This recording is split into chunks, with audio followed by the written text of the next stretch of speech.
বন্ধুরা, মেজো বৌদি চলে এসছে অনেক দিন পর। 1 সপ্তাহ হয়ে গেল আমরা ছিলাম না। এবার মেজো বৌদি এসে গেছে। আজকে কি নিয়ে এসছো? আজকে ওই যে মাছের ঝোল করেছি, ডাঁটা ওই দিয়ে, সাবাস, লেবু দিয়ে, ডাঁটা আলু দিয়ে। আমি তো আজকে এটাই খাবো। আমারও হেঁসেলের রান্না হয়ে গেছে।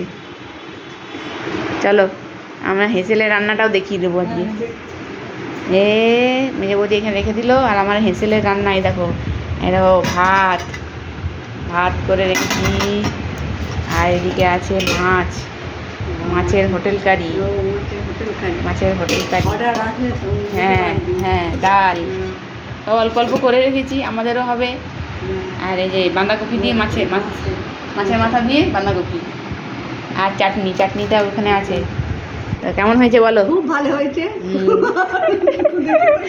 কালকে তো দারুণ হয়েছিল, আজকে দেখা যাক কতটা কি হয়। তো চলো, টাটা টাটা টাটা বন্ধুরা।